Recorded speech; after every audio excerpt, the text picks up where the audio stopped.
Hi! Welcome back to RJ's Adventures. At ngayong araw naman na to, magbabike ulit kami. May mga import kami from Paderon family, mga in-laws ng brother ko.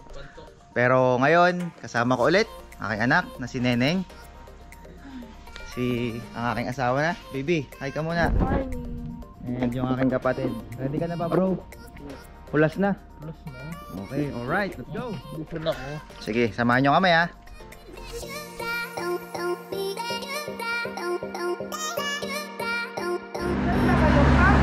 Lumpang.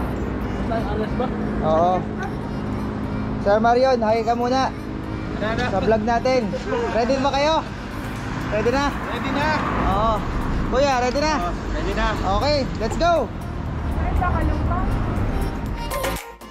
Hello guys. First of all, ipakilala ko muna sa inyo kung sino-sino ang mga makakasama natin for today's ride.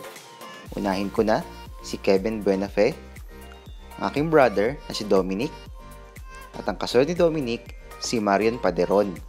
At syempre ang aking mag-ina, my daughter Alex and my wife Arian. Napagkaisahan namin na mag-ride papuntang Tayabas, kaya maaga pa lang sinimulan na namin ang aming paglalakbay.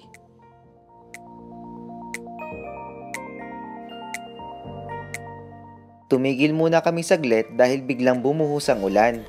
At pagkakataon na rin natin para kamustahin natin ang mga kasama nating riders ngayon. Oh Marion, Kevin, kamusta ba ang ride natin ngayon? Okay naman. Ito. Okay naman.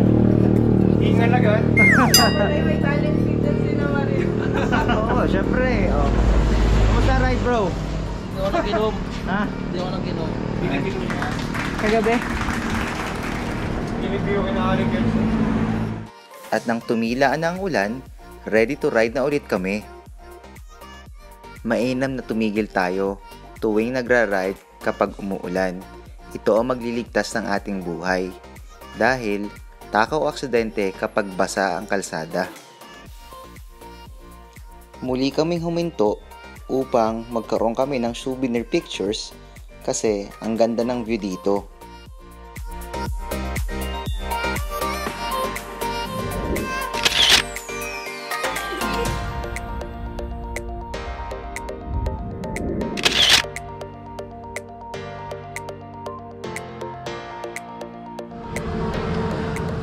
So guys, medyo tingal-tingal lang kami. Diba, kakaiba talaga dito sa Arias, talagang aahon ka. Yung mga weekend riders ang kasama ko talagang medyo nag-a-adjust pa rin. Hi baby, kamusta ang ride? Malapit na tayo sa titigilan natin, kaya tiis-tiis lang baby, kaya ba? Kilala. Kinailangan ko nang itulak ang aking asawa dahil pansin ko, ngalay na siya at pagod na. Maari din natin gawin ang ganitong klaseng pagtutulak o estilo kapag may mga kasama tayong ibang riders para makatulong tayo sa kanila. Siguraduhin lang natin na wala masyadong ibang sasakyan para hindi tayo maaksidente. Kamusta guys? Sarap lang ahon. Ayos. Pagod. Sarap. Para ka nagtulak ng truck.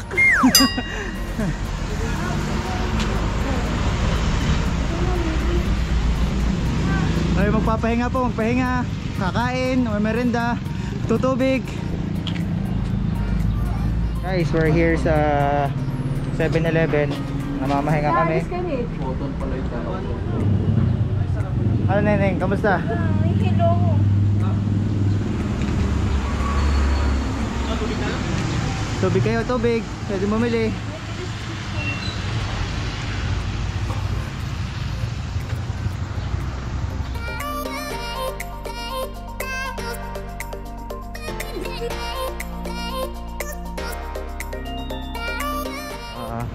Sir, ano pong masasabi niyo sa ride niyo? Okay naman sir. Okay. Sarap. So, ano na tayo? Bibili tayo ng juice. Kaya ng tubig. Red horse? Red horse? Huwag pa? Jollibee? Mamaya pa tayo makakain ng pasit lokban kung Jollibee gusto mo. Kala ko nanay si Meng. Ano si Mengs ba tayo? Nanay si Meng na. Kasi kakain tayo ng pansit lokban, tapos magnanay swimming pa tayo. Mahalagang makapagpahinga at mag-hydrate kapag tayo ay pagod na sa pagbibisikleta. Ito magbibigay sa atin ng lakas upang makapagbiyahe pa tayo at ma-enjoy natin ang ating pagbibisikleta kung saan man tayo pupunta. We are here at Kalumpang Road.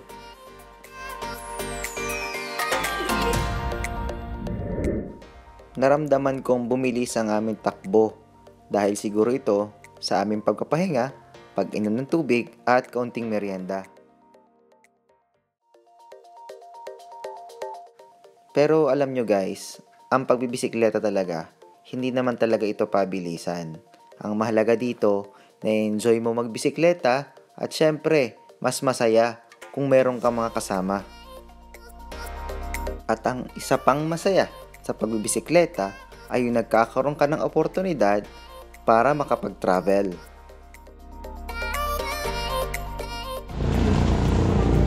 Kaya kita nyo guys, inabot kami ng ulan. Kaya no choice, tumigil kami. Siguro ito na yung ride ko na pinakamaulan. No choice naman, kinakailangan laging tumigil kapag umuulan.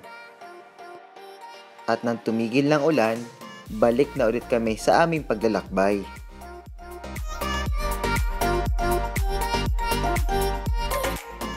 Ang unang destination namin dito sa Tayabas City ay pumunta sa Calle Budin. Tinawag na Calle Budin na ang kalyeng ito dahil dito ka talaga makakabili ng pinakamasarap na mga budin. Katulad ng nabanggit natin sa ating mga naunang vlog, ang budin ay gawa sa cassava. Ito ay isang uri ng delicacy na matamis at masarap. Karaniwan din itong ipinapasulubong sa ating mga mahal sa buhay. Kaya advice ko sa inyo, aking mga mahal na viewers, tuwing dadaan kayo ng Tayabas City, huwag niyong kalimutan na dumaan dito sa Calle Budin. Hindi lang budin ang makikita nyo rito, marami pang uring mga delicacies ng Quezon Province ang mabibili nyo rito. Dito na kami sa Barangay Mateona at kakain kami ng hababulit. Alright guys, ready na tayo bang mag-breakfast? Tara, sugod na tayo. Makakailang kayang habhabang mag-ina ko? Hindi ba yung dalawa? Ikaw, ilan? Dalawa. Wakas. Lalayo ako kasi gusto ko may social distancing pa din kahit gutom na kami. Ayoko makipagsabayan dun, baka magka-COVID pa. Gutom lang yan. Dito kami ni Neneng kakain. Pinag-upuan kami dito. Yan, ang ganito ang style dito sa Mateona. Katapos mag-bike, kakain. Diba Neneng? Sabi yan bro? Sabi. Ang totoong tawag sa pansit habhab ay pansit lokban. Subalit, naging pansit habhab ito dahil kailangan mong habhabin para ito ay makain. Nagbaon ng 2 lumpiang Shanghai si Kuya Marion para hindi siya magutom sa aming paglalakbay.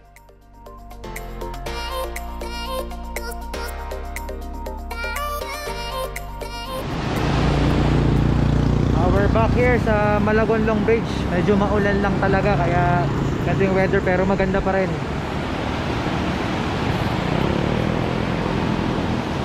Swimming ka na? Ha? Ganun talaga kapag maulan, matubig, medyo maitim yung tubig. At syempre, hindi makukumpleto ang paglalakbay dito sa Tayabas City kung hindi ka magpapapicture dito sa makasaysayang Malagonlong Bridge.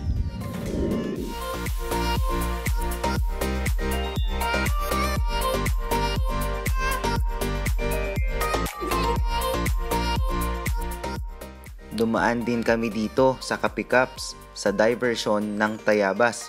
Subalit, naubusan na kami ng kape. Pero okay lang dahil may next time pa naman. Kaya kayo guys, Kapag pupunta kayo dito sa Kape Cups, agahan nyo dahil sa sobrang sarap ng kape nila, baka maubusan kayo ng ibang riders o ng ibang manlalakbay.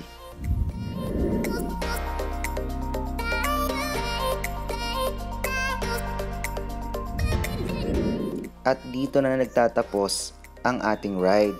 Maraming salamat sa inyong mga viewers sa pagsubaybay sa RJ's Adventures. Gusto ko lang i-shout out ang aming pong kaibigan, si Kuya Frank Mutya, si Tita Mercy Paderon, ang mother-in-law ng aking brother na si Dominic. And of course, gusto rin natin pasalamatan ang ating mga bagong nakasama sa pag-ride ngayon, si Kevin at si Marion. Maraming salamat din sa inyo, aming mga mahal na viewers. Sana subaybayan nyo lagi ang RJ's Adventures at ipapakita namin sa inyo kung gaano kaganda dito sa lalawigan ng Quezon at kung saan-saan pa. At bilang huling pananalita, ang RJ's Adventures po ay laging nag-a-advise sa ating lahat na tayo po ay laging mag-ingat, magmahalan, nang maging masaya ang ating buhay. See you guys on our next vlog. Bye!